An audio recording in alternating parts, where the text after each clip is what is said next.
बिस्मिल्लाहिर्रहमानिर्रहीम। अस्सलाम वालेकुम।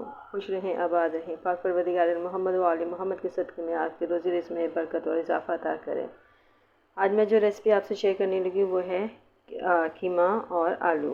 कीमा आलू बनाने के लिए मैंने यहाँ पे 1 किलो गोश्त लिया है और 1 किलो गोश्त को मैं अच्छे तरीके से पका लूँगी और इसको इतना गलाऊँगी कि इसके रेशे बन जाएँ, तो वो कीमा स्टाइल हो जाएगा।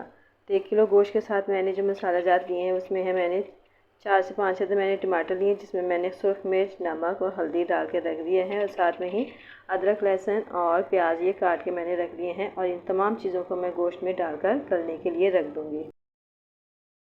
तमाम चीज़ें डाल के रख दी। अब मैं इस कुकर को बंद कर दूँगी। 10 से 15 मिनट तक के लिए इसको गलने के लिए रख दूँगी। गोश्त मैंने खूब अच्छे तरीके से गलाना है ताकि इसके रेशे अच्छे तरीके से बन जाएँ।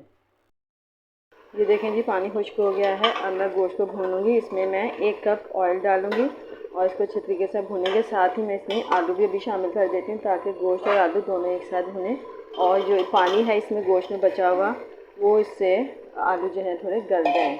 वैसे तो ये आलू दम में भी गल जाएंगे क्योंकि हमने बारीक काटे हुए हैं। तो इस तरीके से ये देखें, मैं इनको अब भूनूंगी। जी, गोश्त को मैंने भूनते हुए ये सारा रेशे रेशे कर लिया है। देखें, बोटियाँ बिल्कुल नज़र नहीं आ रही हैं, सारा रेशे हो गया है। तो ये इसी तरीके से हम इसको भूनते रहेंगे। आलू भी इसी में गलाएंगे भूनने के दौरान में ही।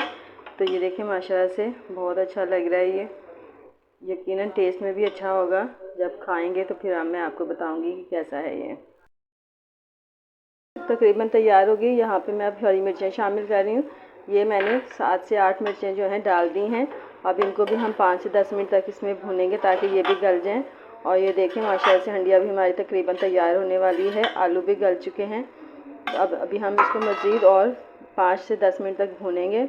और कोयले मैंने गर्म होने के लिए रखे हैं कि वो जल चुके हैं। फिर मैं इसको स्मोक दूँगी। हमारा सालन जो है तैयार हो गया। मैं हरा धनिया डालूँगी अब इसमें और इसको मिक्स करूँगी।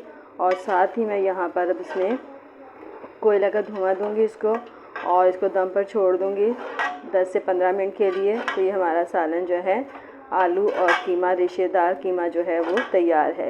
यकीनन आपको मेरी ये रेसिपी पसंद आएगी। मेरी रेसिपी पसंद आई तो लाइक करें, शेयर करें और चैनल को सब्सक्राइब ज़रूर कीजिएगा। और आइंदा आने वाली वीडियो तक के लिए अब मुझे इजाज़त दीजिए। खुदा हाफिज़।